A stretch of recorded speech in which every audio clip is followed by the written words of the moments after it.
Existe um antigo ditado em pequenas cidades rurais que diz o seguinte: o que duas pessoas sabem, o seu porco também sabe. Isso quer dizer que uma pessoa é incapaz de guardar um segredo se contar para outra pessoa. Mas no vídeo de hoje nós veremos que a crença de que pessoas não são capazes de guardar segredos comuns é completamente errônea. Para isso, eu preciso que você imagine uma cidade pequena, onde todos os 400 habitantes se conhecem. Então, desenhe mentalmente uma das ruas da cidade. Em plena luz do dia, uma multidão de 45 pessoas resolvem cercar uma caminhonete Chevrolet, na qual o motorista tinha acabado de entrar. Ninguém fala com ele, ninguém exige nada, ou mesmo o acusa de alguma coisa. Mas esse silêncio mortal pressiona como um bloco de concreto, causando medo e consciência do inevitável. Então, um tiro é ouvido. Um segundo depois, outro tiro. E o homem sentado no carro cai morto no volante, pisando no acelerador em agonia mortal. Ele foi baleado na cabeça e no pescoço e sangra até a morte na frente do público sem despertar simpatia.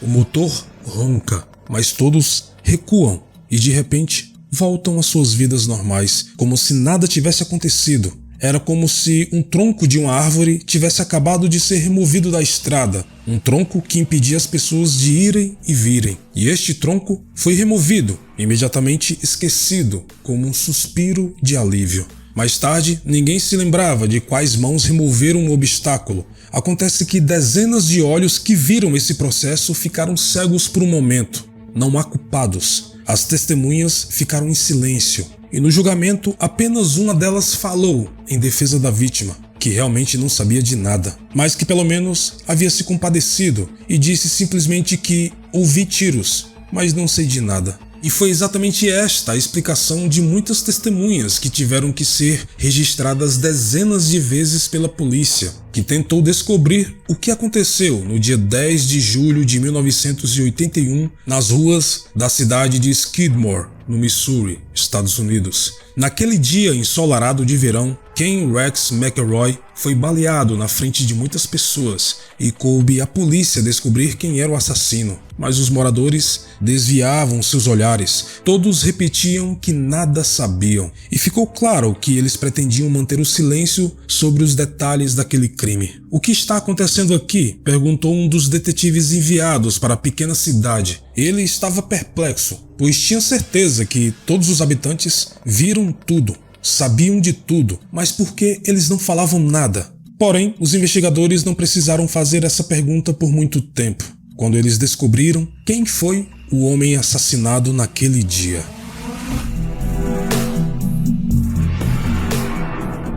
Agora, neste momento do vídeo, eu vou deixar a tela preta. Vou tirar a música de fundo e quero que você pare por um minuto.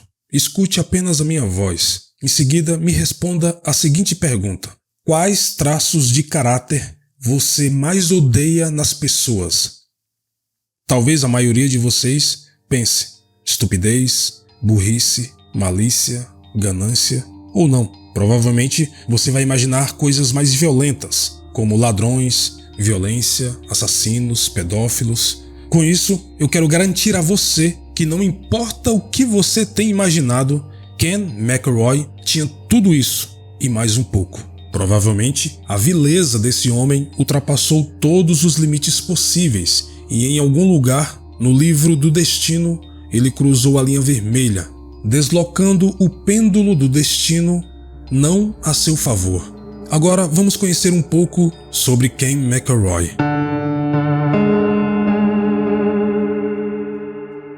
Ken nasceu em 1934 de uma grande família. Ele era filho de Tony e Mabel McElroy, sendo o 15º de 16 filhos do casal, que apesar de terem tantos filhos, não eram fazendeiros muito afortunados. A maioria das crianças foi criada de todo jeito, esquecida pelo sol e alimentada pela natureza. Com Ken não foi diferente. De alguma forma, ele cresceu sozinho, no meio de uma multidão de pessoas. É claro que os McElroys fizeram de tudo o que podiam para criar os seus filhos, mas, obviamente, eles não conseguiam lidar com a verdadeira ninhada tão extensa de crianças que cresceram como precisavam. E com o pequeno Ken não foi diferente. Desde tenra idade, ele, como um filhote de lobo, defendeu seu lugar ao sol e, ao contrário de outros irmãos e irmãs, cresceu bravo, barulhento e arrogante. Certo dia, quando ele tinha apenas 8 anos de idade, caiu de um palheiro que o seu pai carregava com um trator. A pancada foi na cabeça. O crânio do menino foi deformado, o que posteriormente exigiu 2 operações. Foi este trágico acidente que muitas pessoas no futuro justificam o seu comportamento agressivo e inconsequente. Ao mesmo tempo, Ken perdeu completamente de vista o fato de que era uma criança e passou a se comportar de forma completamente inadequada para a sua idade.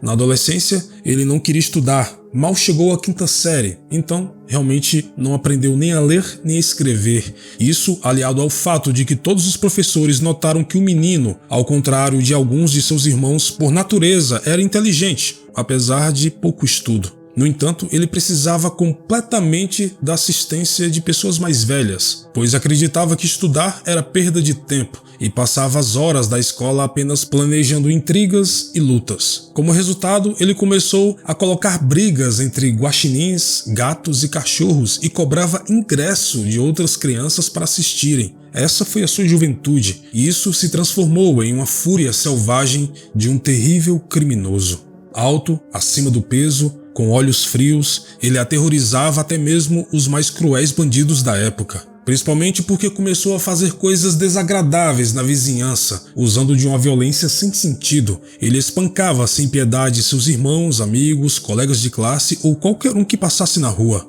Ken não podia parar, mesmo que por muitas vezes o seu pai o tivesse amarrado em sua cama. Quando ele se soltava, voltava à ação. Não demorou muito e Ken começou a roubar mercadorias de lojas. Ele entrava na casa dos vizinhos, nos galpões, nos galinheiros, levando consigo tudo o que encontrava pela frente, de grãos, gasolina e álcool, a gado, ouro e antiguidades. À medida que envelhecia, ele ganhou a reputação de ser um homem sem freios e se tornou um verdadeiro terror para o povo de Skidmore. Constantemente embriagado, irritado e psicótico, Ken não tinha medo de ninguém. Seu pai não era mais nada para ele, apenas um trabalhador ocupado.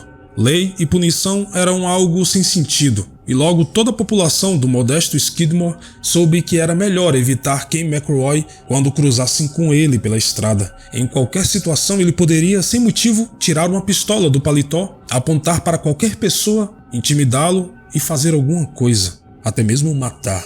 Se Ken queria alguma coisa de alguém, ele estava pronto para ir até o final, varrendo tudo que estava em sua frente. Mas o pior de tudo era seu amor pelo incêndio criminoso e pela atividade sexual incansável, sempre dirigida a crianças. Astuto e naturalmente inteligente, Ken McElroy atraía adolescentes para uma armadilha com doces e promessas falsas. Como resultado, de forma semelhante, ele conseguiu estuprar cerca de 10 menores que não tinham completado 15 anos. As meninas tinham vergonha de falar sobre isso. Seus pais recorreram à polícia, mas os policiais na época não podiam punir o estuprador sem que ele fosse pego em flagrante. E Ken era sempre muito cuidadoso. Sem contar que ele fazia ameaças às crianças que atacava, assediava seus pais e sempre encontrava uma maneira de controlar a lei, evitando punições e distorcendo as situações a seu favor. E o mais importante, ele entendeu muito bem a principal fraqueza da lei: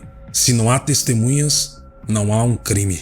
No entanto, seus principais aliados nesses casos foram o medo e a corrupção, que floresceram na polícia americana nos anos 80. Ken McElroy geralmente escolhia crianças de famílias pobres como suas vítimas. Os pais delas, que os ameaçava, ele geralmente queimava os celeiros, casas e plantações para dar um recado e para que permanecessem em silêncio. Alguns policiais, quando tinham certeza de que Ken havia feito alguma coisa, simplesmente tinham medo de mexer com ele e preferiam ser seus amigos. Sem saber ler ou escrever, sem conta bancária ou CPF, aos 25 anos, Ken praticamente liderava todo o crime no distrito.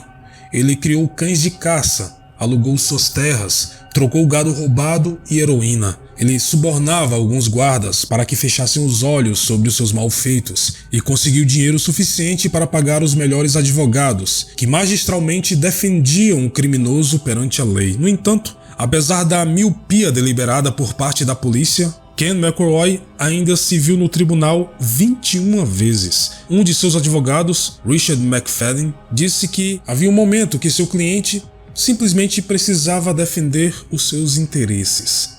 Foi graças a advogados tão infelizes e testemunhas intimidadas que nunca compareceram ao tribunal que McElroy conseguiu se safar por anos.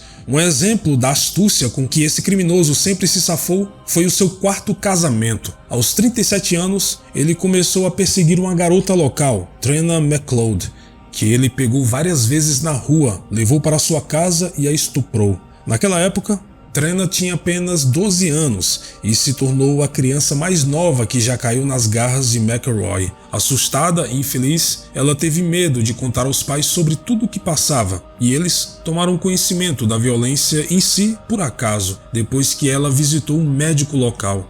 A família McLeod, enfurecida, imediatamente foi até a polícia acusando Ken McElroy de pedofilia. Embora mesmo timidamente, o homem foi notificado. Porém, ele tinha um plano para destruir a força de vontade dos pais da criança. Os ameaçou e assediou abertamente, dirigiu até sua casa à noite e disparava tiros para o ar. Mas os pais da menina estavam decididos a não desistir até que ele fosse punido.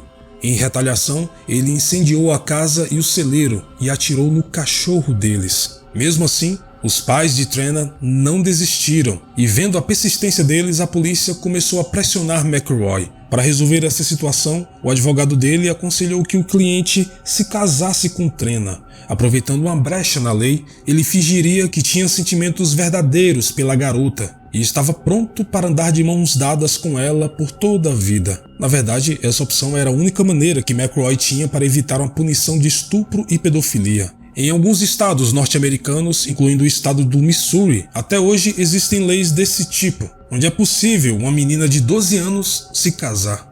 Eu não consegui encontrar informações sobre se Trena estava grávida no momento do julgamento de McElroy, mas algumas fontes afirmam que sim, e devido a isso, os pais dela deixaram que a menina casasse para que a sua honra não fosse manchada. Então, ela foi levada para morar na fazenda de Ken McElroy, onde já moravam outras duas esposas dele, Sharon e Alice, que criavam 6 filhos. Após o nascimento do filho de Trena, ela tentou fugir, então McElroy resolveu se vingar. E com medo de que ele prejudicasse seus pais, resolveu voltar para a fazenda. É difícil entender que tipo de metamorfose Trena deve ter sofrido. Depois de viver com Ken por 2 anos, ela se acalmou, provavelmente experimentando o estado da vítima na síndrome de Estocolmo. A garota, então com 14 anos, não se sentia mais como uma vítima e praticamente se acostumou em ser maltratada, passando a achar que Ken McElroy era seu benfeitor. 5 anos depois, em 1976, Ken voltou a cometer um crime horrível. Ele brigou devido a alguns animais do seu vizinho, Raymond Harry, e atirou no estômago do homem. Harry sobreviveu milagrosamente, mas este caso também chegou ao tribunal, e para garantir seu resultado favorável, Ken começou a perseguir o juiz e os membros do júri. Ele chantageou e subornou, ameaçou e intimidou abertamente todos. Como resultado, o sistema de aplicação da lei também falhou, e o tribunal absolveu Ken McElroy, chamando a sua tentativa de homicídio contra um vizinho de legítima defesa. Skidmore não acreditava mais em justiça. 400 pessoas viviam com medo. Quase tudo que Ken McElroy fez em sua vida era uma violação direta da lei. Não importava o que este homem fazia, uma tentativa de assassinato, roubo, estupro, ninguém conseguia detê-lo. Como um terrorista, ele permaneceu intocável. E então, o povo de Skidmore decidiu fazer justiça com as próprias mãos. Certo dia, na primavera de 1980, Ken McElroy cruzou a linha vermelha sem retorno na primavera de 1980. Tudo começou quando o dono de uma mercearia local pegou uma das filhas de McElroy roubando seu comércio. O lojista de 72 anos, chamado Ernest Bowie Camp, não fez muito alarde, mas foi inflexível. A garota estava roubando mercadorias de sua loja. A esposa dele, Lois, tentou acalmar as coisas, percebendo que sua família poderia cair na ira de McElroy, mas já era tarde demais. Ken precisava apenas de uma desculpa para mostrar o seu caráter. Ele saiu de casa enfurecido em direção à mercearia do pobre Ernest, com a intenção de destruí-lo. Ao chegar na loja, ele a destruiu completamente. Deu um soco no velho Ernest, o colocou contra a parede e apontou uma arma para sua cara, dizendo: "Da próxima vez que você acusar a minha filha de roubo, eu estouro os seus miolos." Foi uma cena assustadora, tanto para o pobre idoso quanto para as pessoas que passavam pelo local. Antes de sair, Ken ainda ateou fogo na loja do homem. Em julho de 1980, Ernest Beauchamp tentou então reconstruir a sua loja devastada. Chamou um técnico de refrigeração enquanto carregava caixas de mercadorias do pátio para a loja. De repente, a picape de Ken McRoy parou ao lado dele. Sem sair do carro, Ken novamente apontou uma espingarda para a cabeça do pobre homem. Ele simplesmente disparou, atingindo Ernest no pescoço, mas inacreditavelmente ele sobreviveu e resolveu denunciar McRoy à justiça. Como não poderia deixar de ser, Ken foi liberado sob uma fiança de $40.000. Ficou claro, o criminoso conseguia se livrar de qualquer coisa, sempre alegando legítima defesa. Libertado sob fiança, Ken McRoy voltou para perseguir Ernest, ameaçando terminar o que começou. A última ameaça desse tipo foi testemunhada por homens locais que assistiram Ken invadir um pub local na manhã do dia 10 de julho de 1981 e dar uma surra no pobre Ernest. Todos em Skidmore sabiam que não podiam mais viver com aquilo. Se a justiça não era capaz de punir esse criminoso, libertando dele as ruas da cidade, então era hora dos moradores tomarem a espada de Temis.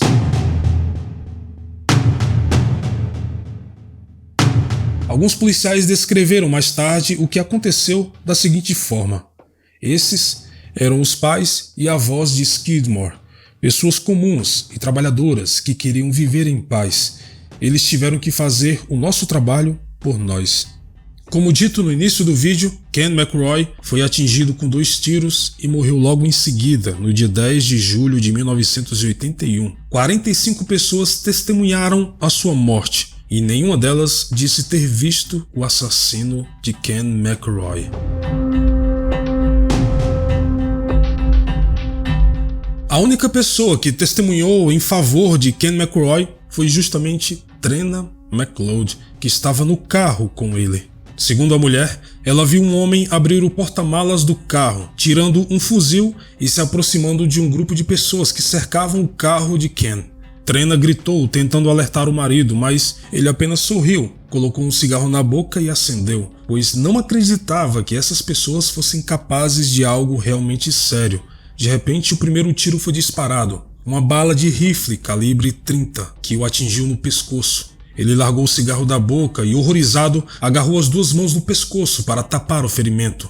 Uma segunda bala, .22, atravessou o lado esquerdo de sua cabeça. Ken McRoy caiu com todo o corpo no volante e seu pé pisou fundo no acelerador. Ele só parou logo em seguida ao bater em um poste. Quando saiu do carro, atordoada, Trena chamou a ambulância, mas os paramédicos apenas declararam a morte de Sir Ken Rex McRoy no local. E parece que quase ninguém chorou por sua morte, exceto Trena McLeod, a garota que ele estuprou, mas que agora era sua esposa. Depois disso, se iniciou uma longa e demorada investigação que durou quase 1 ano, sendo liderada por várias delegacias de polícia e até mesmo funcionários do FBI. Durante 9 meses percorreram as casas e quintais de Skidmore, recolhendo informações, testemunhos e provas. As pessoas da cidade falaram de bom grado sobre os tumultos que Ken McRoy provocava, mas assim que a conversa se voltava para os seus assassinos, todos repetiam unanimemente que não sabiam de nada, que não viram nada e que não ouviram nada. As bocas e olhos desses homens e mulheres humildes foram seladas firmemente em um pacto comunitário. A mídia alardeou essa história por todo o país. De repente, literalmente todos os americanos sabiam da existência da pequena cidade de Skidmore. Então, nesse meio tempo, os jornais chamaram o incidente de justiça pública. Outras pessoas chamavam de assassinato. O país foi dividido em 2. Uma parte justificava o comportamento dos citadinos. A outra parte criminalizava todos eles.